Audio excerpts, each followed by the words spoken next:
Welcome to the channel and welcome to this hobby vlog.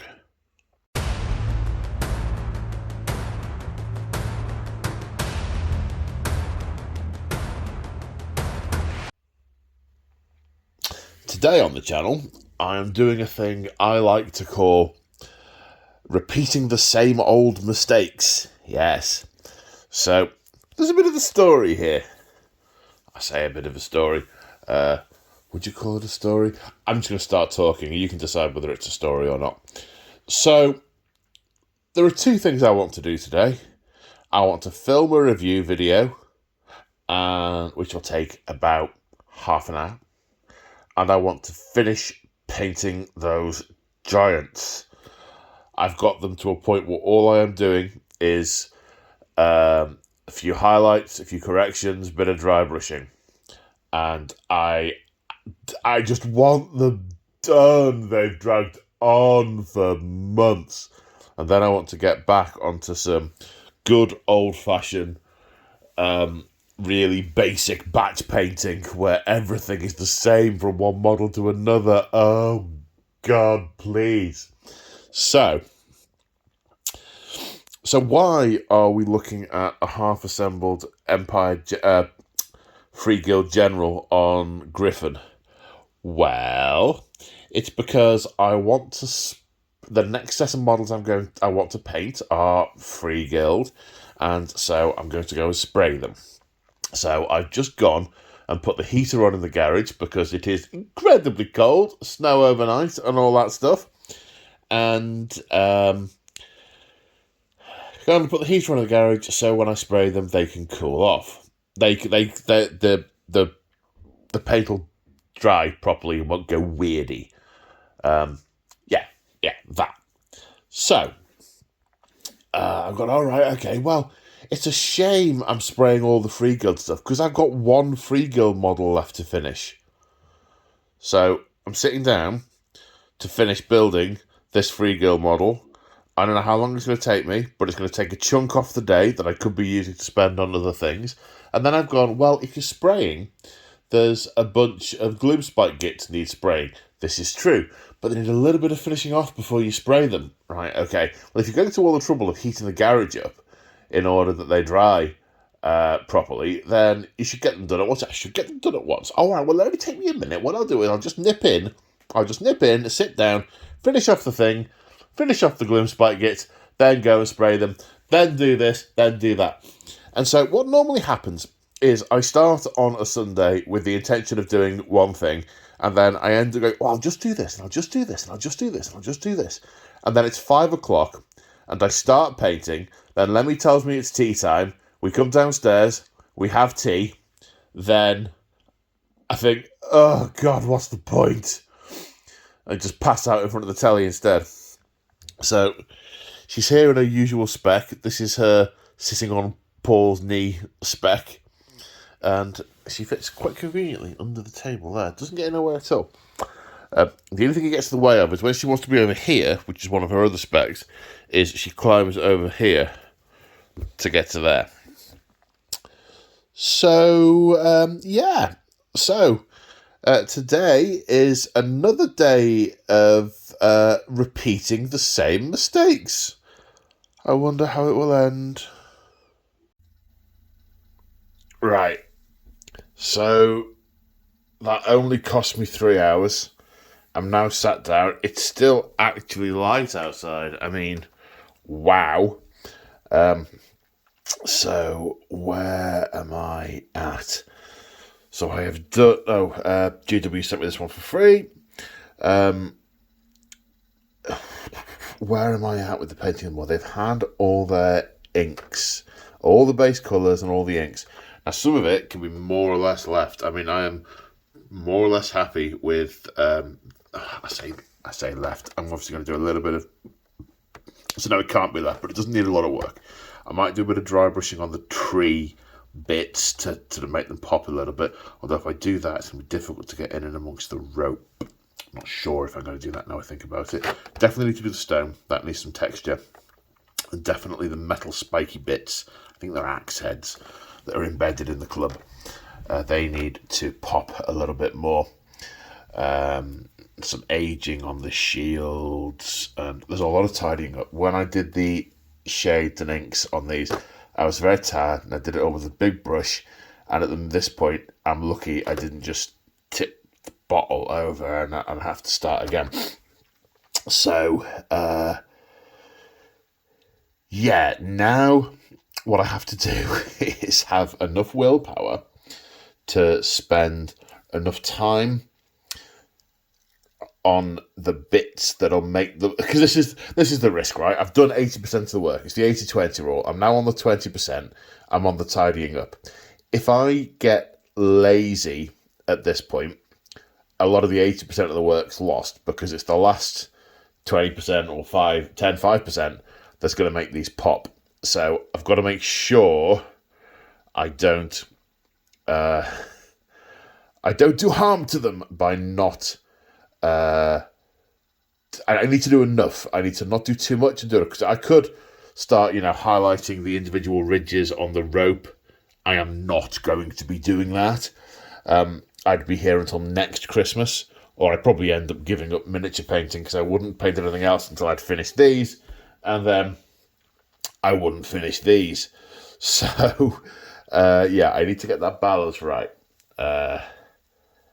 So I've set up my new row of highlighty paints. I've got my backup highlighty paints. These are the ones I don't think I'm going to need to highlight, but I will do that on a case-by-case basis as I go through. So here goes. I got them finished! Woo! And it's still the same day. Look at them, all shiny and gianty and stuff. The flock's still drying. Definitely the War Stomper's my favourite. I'm not so keen on this one. I don't think it's there's just not enough pizzazz to it. Maybe it's the angle I'm looking at it. Maybe it's better. Maybe it's better with the big hammer. Don't know. But the War Stomper, yeah, definitely like the War Stomper. I can't believe it. They're finally finished. It's finally over.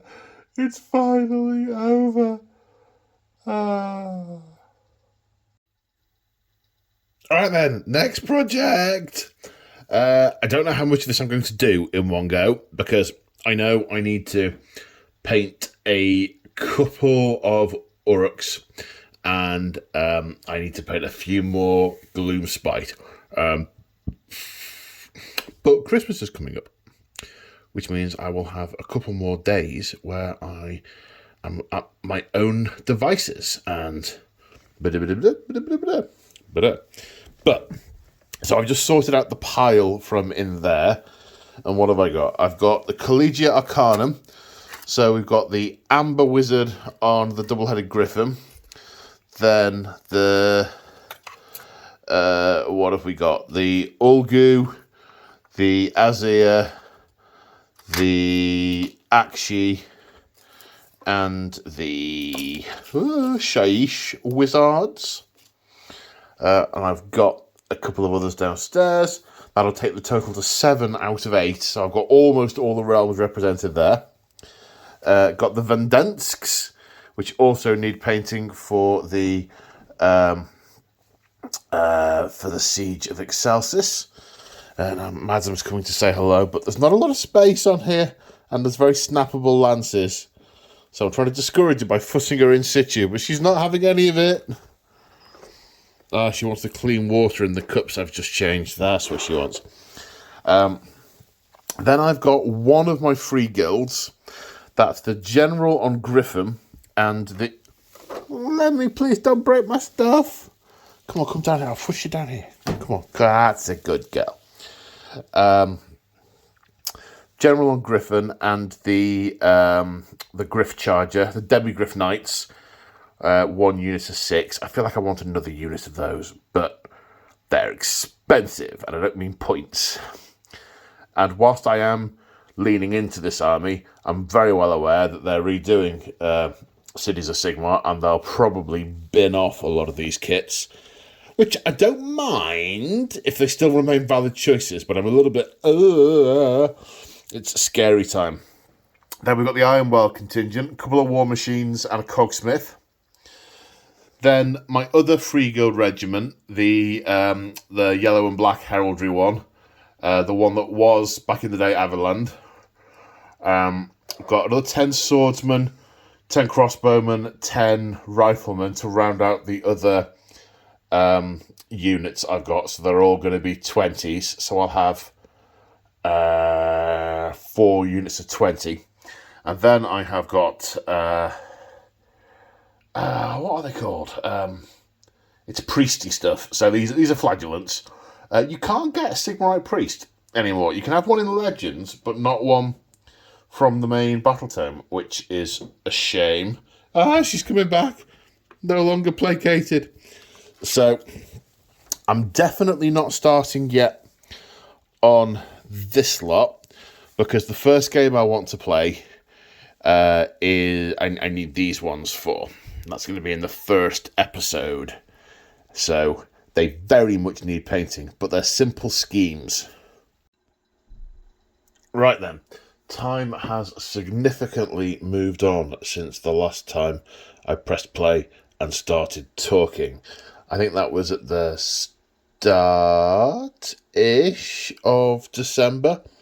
It's now the 28th, so Christmas is done.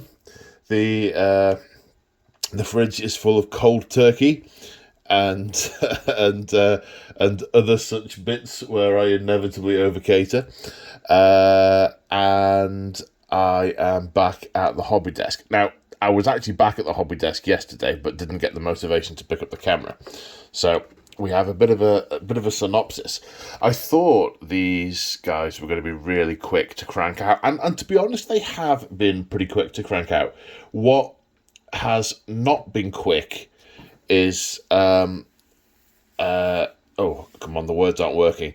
I haven't had a good run at them. I've done like an hour here, an hour there, 2 hours there, kind of thing. Yes, so they are not particularly stunning. They are just done in very basic colours with a couple of choice.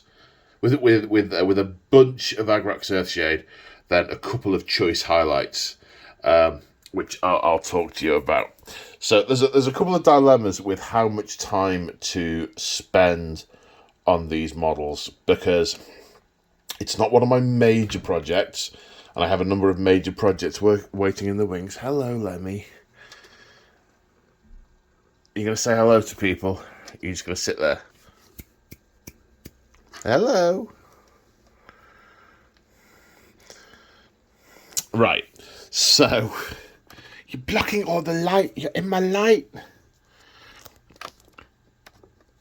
Okay, fine. Continue to block the light. I'll kind of vaguely put the camera here and hope it makes some sense to people. So, that's one reason. But I'll be honest, not the major reason. I often think that. And generally, I don't practice what I preach with respect to that. So that's not a massive thing of consideration. The other two are more significant. One is that I know, the Cities of Sigmar model range is super, super ancient, and GW have said they're redoing the book, and they've hinted lots of new models or artwork that presumably relate to models, and I have a suspicion that some of the incredibly old kits, like the Flagellants that we're looking at here, and the Free Guild Guard, aka the Empire State Troopers, are going to be deprecated and therefore not going to be able to look very good on the table. It's going to be one of these ones where, I don't know, if some of you out there may remember the original Dark Eldar line. They were okay. There were a couple of the models that were quite good, but the majority were okay. Then they brought out what is effectively currently the Drakari line, and everyone's jaws dropped and pants were weeding, and there's just absolutely no way that the old models would stand up next to the new models. Similar with Death Guard, actually. My old metal Death Guard, the new Death Guard models that came out at the start of 8th, they're no longer new. They still seem new to me, but that's how the passage of time affects my...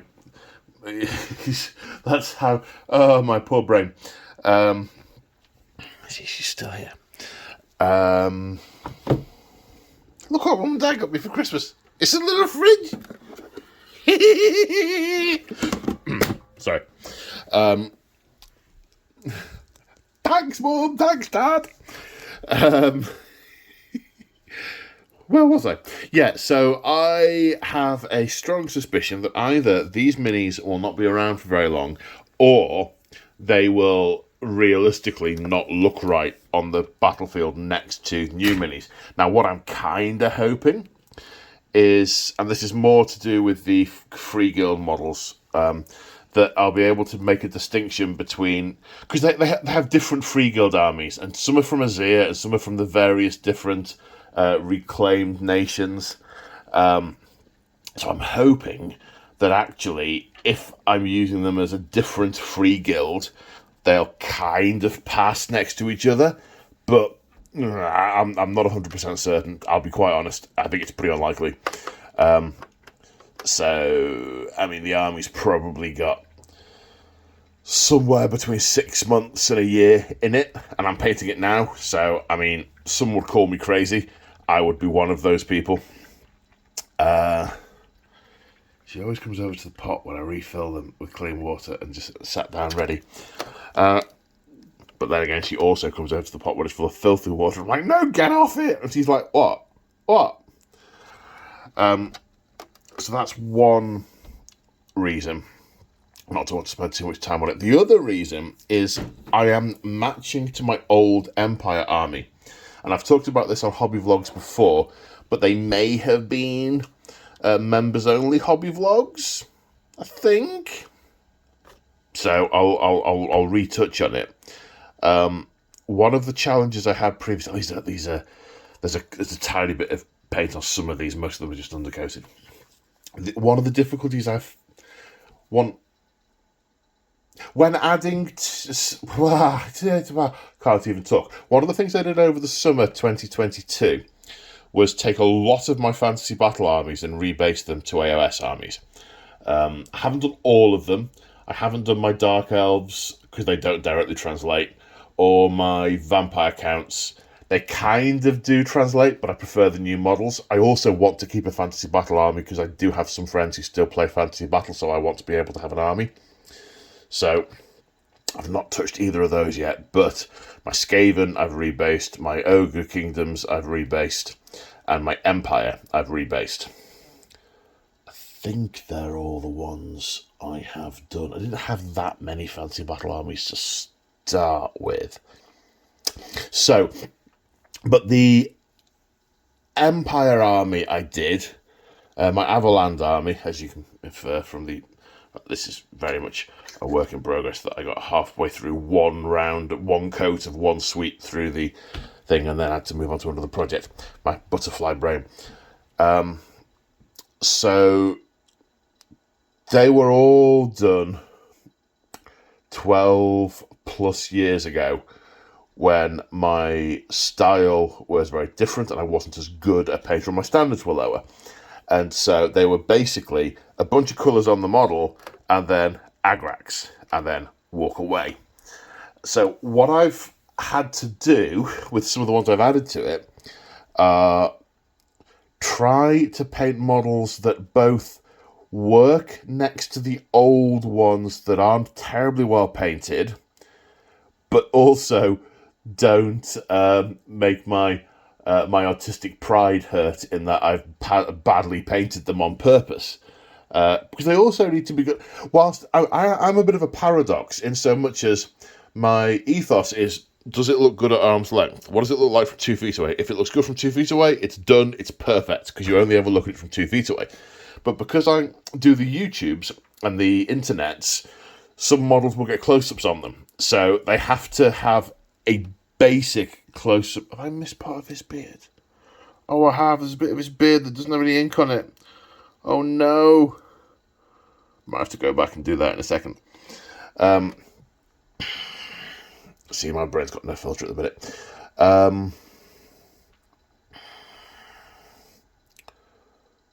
Where was I?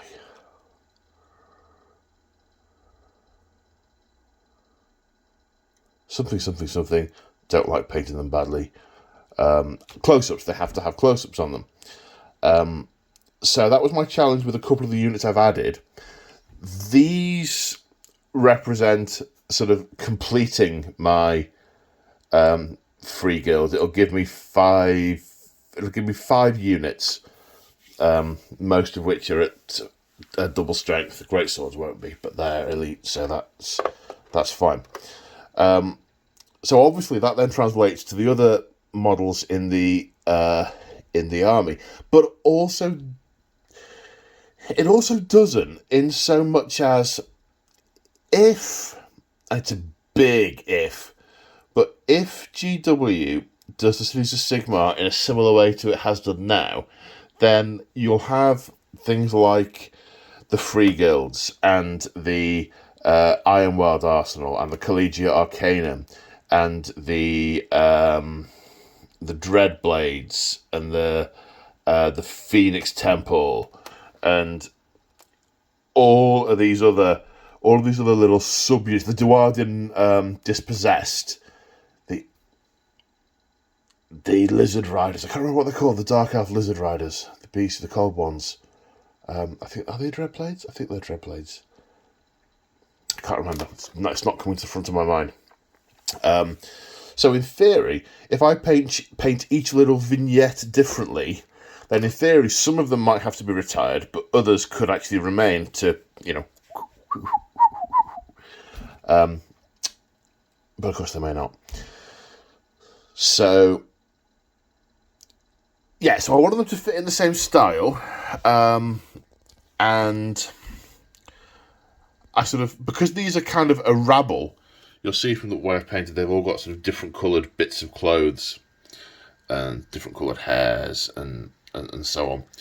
So what I did, I've recently finished the Gargant project, and for the cloth that is all stitched together on the Gargant's clothes, I chose 4 or 5 base colours of sort of cloth that they had acquired and stitched together. I don't know who does the Gargant stitching, because the stitches are very small, and I don't believe they have the manual dexterity to thread needles that small with their giant meat hands. But that's another story. So what I thought I'd do is I sort of logicked then that, well, the Gargants must get their cloth from somewhere. It is likely from humans, and it is likely the colours that are most readily available. Therefore, these humans are most likely wearing the colours that are most readily available. So I used the same palette, which seems to have worked out quite well. If I just switch a few of them around. I mean, they're pretty poor in so much as they've had a base coat or 2 in order to make the colour solid. Then what they've had is a coat of Agrax and pretty much nothing else. Well, no, not pretty much nothing else, and then nothing else, which does give me the effect of them sort of looking a little bit grim, dark and grimy. They don't look brilliant, but they should work next to those other ones on the battlefield, which is nice. But then I still think the model needs a pop. If I'd had some foresight, I'd have split this conversation between pre-pop and post-pop. So what I've done, just to make the unit stand out a little bit, is I've done some highlights on the skin of all of them, just to still make them sort of dark and dingy in the recesses, but actually what we always used to say in Garage Warlords, we always used to say faces and bases were the way to make a model pop. And it's true. If the heads on these they stand out a little bit and they look a bit more like actual. I like that guy. I'm pleased with that guy. Come on, zoomy. I'm pleased with that guy.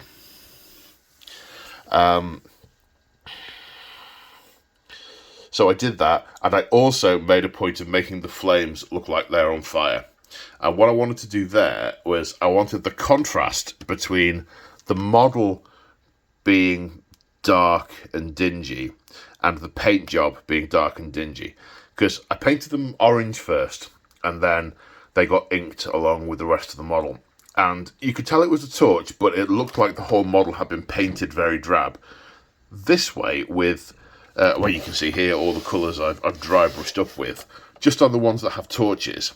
It's sort of, in my mind, and I guess my mind is the only one that actually counts, but in my mind what it does is it shows that the paint job demonstrates that the things that are meant to be bright are actually bright, and it's not just a dull paint job applied to the whole models. It's intentionally dull models, between the cat legs, intentionally dull models, intentionally dull people, but with brightness around them, where brightness should be. That's a few gold bits knocking about that aren't meant to be bright. Anyway, so that's what I did with the flagellants. And I'm quite pleased with the result. I think they look pretty good. They are all set for the first episode of the Siege of Excelsis, which should be coming in February.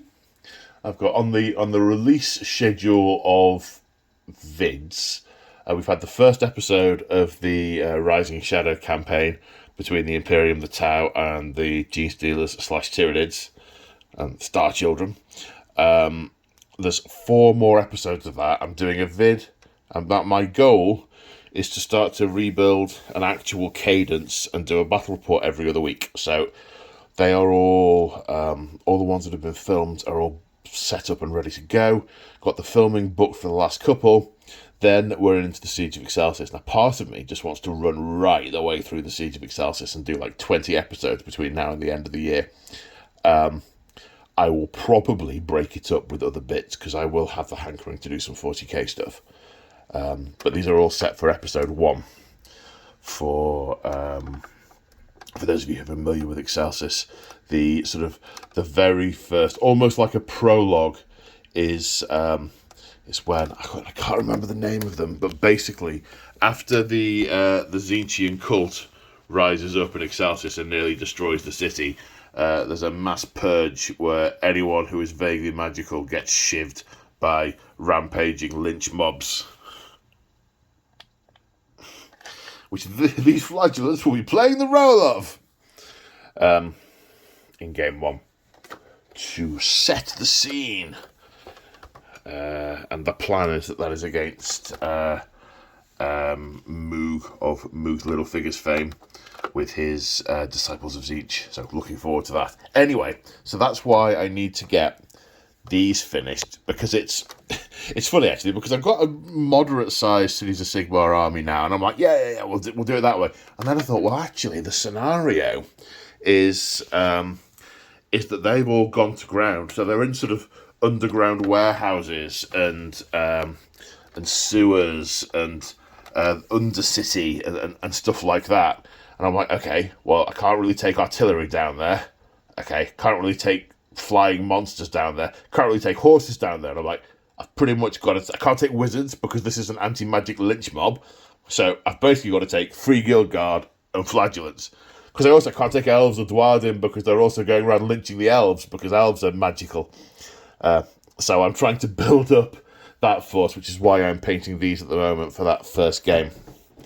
I then have other Cities of Sigmar I want to paint for other games in the Siege of Excelsis, but they are not yet, because I've then got to switch to Gloomspite Gits.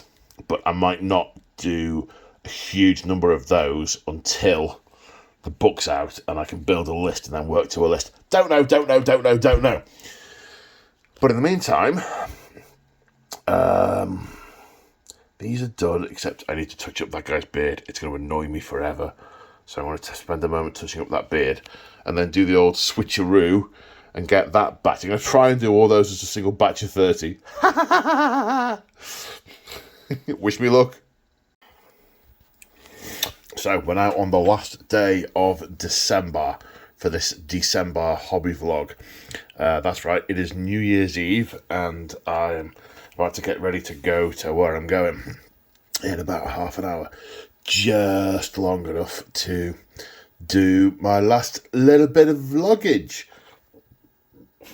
So you can see from me waving the camera that these are coming along. I've got the yellow, the black, the wood, the leather and the metal all done. These others, much quicker colours. That, whilst it represents 5, 10, 15, about 35%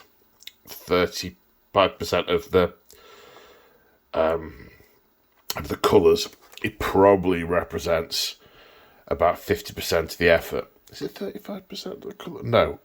Hang on.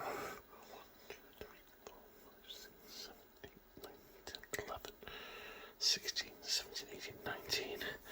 Roughly a quarter. We'll go with a quarter. There you go. I'll use that on something as well. So it now represents roughly a quarter of the paints, but it represents half the effort. So, for example, the gold is a relatively quick one. There are a few bits on shields that have got some goldy bits. There's some of the toppers on the banners I'm going to do in gold. There's maybe a couple of emblems hanging here and there. They're dead quick. The Corax white, that's all the feathers and the bowstrings on the crossbowman. The crossbowman. Xandri dust's all the rope. Shepherd's bone is going to be one of the longer ones because most of them have got sort of little tassel-y type things and some have got bandages tying them up, some of which I will pick out, some of which I won't. There are also some tassels for gold, now I think about it. On the other regiments, I've done sort of these in sort of gold, like gold braid kind of thing. Obviously, the flesh is a relatively big one. The green, there are some laurels knocking about somewhere. There we go. Laurels on there. That's what we're going to use the green for. So you can see some of these are going to go through really quickly. We've got different hair colours. And I have summoned the fur beast by use of my voice, which is probably just as well because she'll want her dinner before I go out. Where were you hiding? I've not seen you all afternoon. So that's where I'm up to. Now, a couple of other things to talk to you about. One is you may have noticed a little bit of editing earlier. Yes, the camera may have jumped because what I did was I made a comparison to the cloth colours. Now, you see, I don't know how much we'll keep in the edit because I'm going to have to edit this, but I don't edit it until I've filmed everything. I was making a comparison to the colours of cloth on here to my recent Gargant project, which I can swing the camera around to, is over there. But when I swung the camera around to it earlier, I went too far that way and exposed something that cannot be exposed to the internets. So I either have to wait an amount of time before releasing this vlog, or I got to go and snip that bit out. Which you'll probably now be thinking, he edited something, You'll have noticed it earlier, and then however many minutes later, I'm here going, yeah, my bad, moo. And, yeah. Oh, it takes so long to edit even a tiny bit out of a film. It's like when if I'm recording a battle report and there's like a 15-minute long clip, and then all of a sudden someone, usually me, drops an F-bomb or something. I'm like, right, now I have to edit that. Or that joke was really not funny. Or, it's like, yeah, I have to get out the scissors. Yeah, I don't edit often, but I do sometimes. So yes, you may have noticed a little error there. My bad. The other thing is I have a dilemma, And whilst I don't expect any of you can help me with the dilemma, I want to share it with you. Because, you know, if you've caught something infectious, why not go and breathe everyone? Breathe over everyone. What's that a reference from? It's a pretty obscure reference to a 1980s sitcom. See if anyone gets that one. So, yes, I'm working on... Well, I have sort of two dilemmas at the moment. My mental brain is not doing too good at the minute. It's pretty rubbish, if I'm quite honest. And one of the things that my partner in crime, Crimson, has said to me is to take my own advice and follow my muse. If I don't particularly want to be painting these, and I don't not want to be painting them, but there's other ones coming up afterwards, like there's the Iron Weld and the Griff Hounds and the Griff Chargers, and I'm like, I don't really want to do those right now. I'm like, meh, because I know I need to do them for my the campaign next year, but that isn't going to start to be on the channel until February because of the schedule of the other things. So I'm like, I don't have to do them just yet. There's other things I want to do, and I am really, really, really getting massively into Stormcast Eternals at the moment. I've been re-listening to the Realm Gate Wars, and it really does get the army building juices flowing.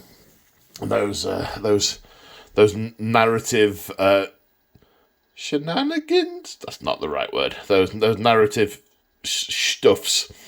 And I've recently had a massive revelation about how to actually structure storm hosts on the tabletop. And I won't go into all the detail now because, I've got to go out in 20 minutes, and that one's at least 2 hours worth of But suffice it to say, I have looked and looked and looked again and read again, and the penny has dropped about how to create a narrative stormhouse. Because the problem I had is the same problem that I feel with the Space Marine Codex, is that if I came to 40k today and started to play Space Marines and wanted to work out how to build a narrative army, I'd really have to hunt for the information. And there'd be a plethora of characters and units, and I'd be like, I don't know how all these fit together. I don't know what the unit sizes are narratively. I can tell you what the book says that the choices are, but they're not the same thing. Because the book is written for both the book is written mainly around competitive play with a sort of afterthought to narrative, and you have to sort of piece that jigsaw together. So I would have no real idea as to how to do that from a Space Marine perspective at the moment. It would be a lot of hard work.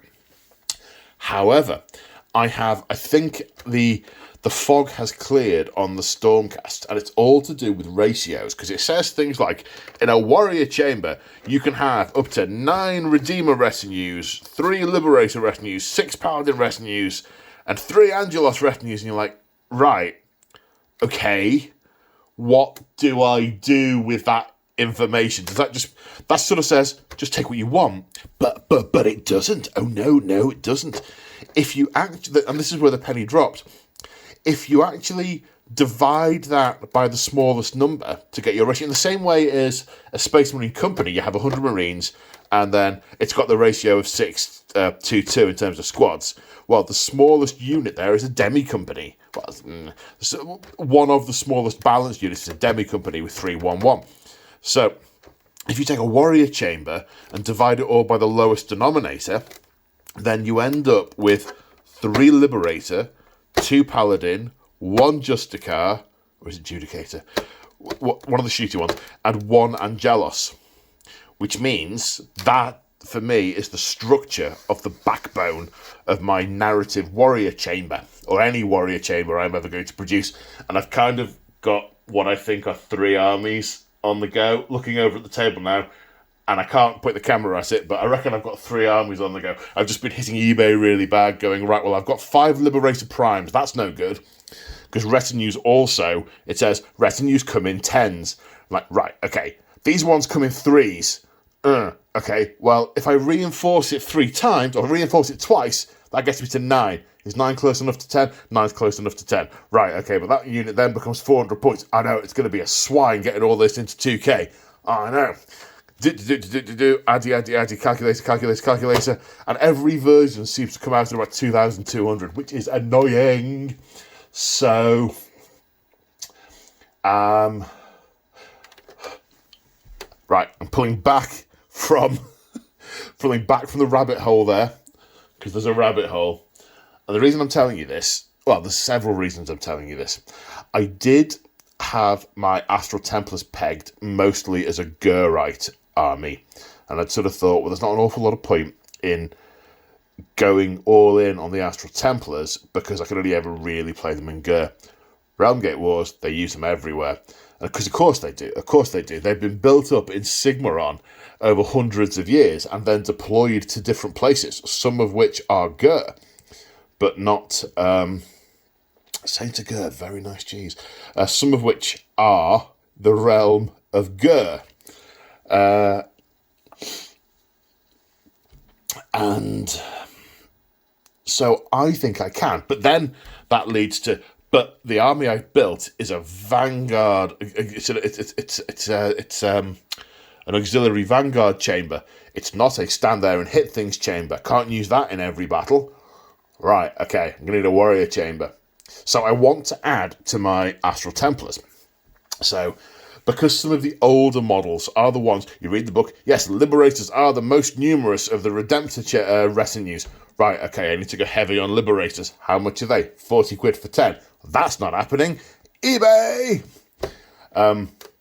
So I'm doing a lot of eBaying and a lot of, right, how have I ended up with, I count the Sequitors. Now, they're actually for a different army. They're going to go in the Anvils of Heldenham. But count the Sequitors. 17. How many of these are primes? 5. How on earth have I ended up with 5 primes? It's like, okay, well, you're deploying them in units of 5. Well, okay, if I am deploying them in units of 5, I'm still going to have 1 prime per 10, because that's the right number. It's like Space Marines with a combat squad. You don't get 2 sergeants. So I'm not going to take 2 sergeants, so I'm always sort of skipping a model when I'm putting them together, because the retinues are in sizes of 10. So I only want 1 prime for 10. It might be that the ones that come in 3s, like Castigators, I go 3, 3, 3, and one of them has a prime. And yes, that gives me disadvantages, because I won't be able to issue orders to ones in the 3s unless there's a hero nearby. But that's fine. That's how it should be. That's how it should work. That works for me. Right,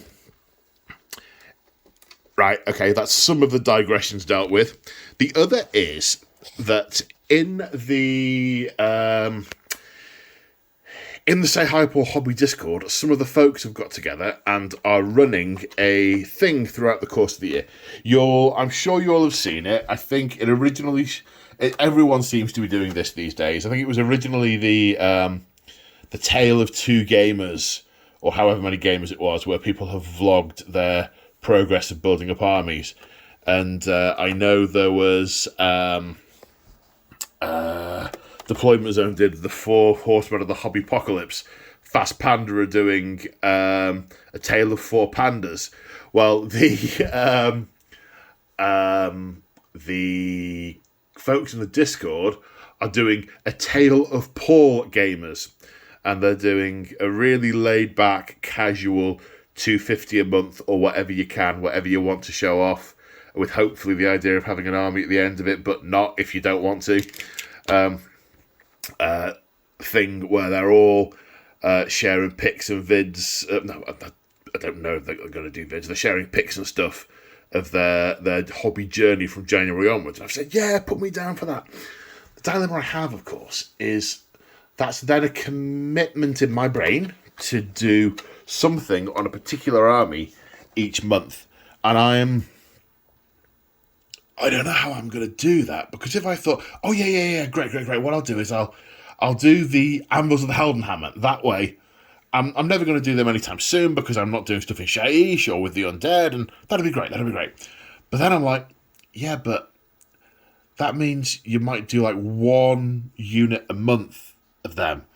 And it's like, well, what if you're doing another project? What if there are models you've got to do for vids you want to film? Well, yeah, that's a good point. And I'm not very good at context switching. So my dilemma is how I mean, I could just cop out and say, oh yeah, I'll just do 250 a month of whatever, which is what they've said. Yeah, it's fine, do it. But I quite like the idea of having a new 1,500 point army at the end of it that I've done. And if everyone decides to have an event, I can turn up to it and I can actually play with my new army. So I'm sort of thinking, oh, well, maybe actually I could do my Imperial Guard army because I want to have an Imperial Guard army. And then I think, that is a lot of effort. That is a lot of 65 point units each month. That's 50 squaddies a month. And I'm like, yeah, let's not do that. And I'm like, all right, well, what about even if I did something that's really quick to do, like certain Stormcasts or other units? And I'm like, I don't know. So I don't know. And all the armies that seem to be making me think, oh, well, I'm not. Sort of my brain goes, go for the one that you're not likely to do otherwise, given the time pressure, because that'll make you do it. I'm like, okay, I could go for my Soulblight Gravelords, quick play around on the app. And it's like, yeah, I'd have to paint an awful lot of skeletons and zombies, an awful lot in very short periods of time. I'm like, but then I've got to assemble them as well. I'm like, So I'm also like, oh, I could add to the Cities of Sigmar. Same applies. So this is my dilemma. I haven't yet decided what I'm going to do with respect to that, because of the context switching, not having a clean run or something. I suspect what is attracting my attention is the idea of maybe doing one unit of Anvils of the Heldenhammer each month, because in theory, they are quickety quick, because they are spray and black, few edge highlights, by which I mean dry brushes, gold armor bits, red cloaky bits, done. So that is potentially an option, but I'm also worried about the context switching side of things, where I want to be doing other things. So I don't know if I can come up with something like the first unit I do each month is one of those, then I put them down, then I go back to something else. I think I might try that approach. Whichever army I pick, I'll try that approach, but then see just how utterly that messes with my head. Because, yeah. And right, I'm going to have to go now, otherwise I'm going to be late for my thing. Hope you all have a great new year, and that 2020, whatever next year is, 2023, is an awful lot, a lot better than 2022. Excuse me. And on that note, it's her fault. It's the fur's coming off and going into my lungs. All right, let me say goodbye to the folks. See you next time, everyone. Stay safe. Bye for now.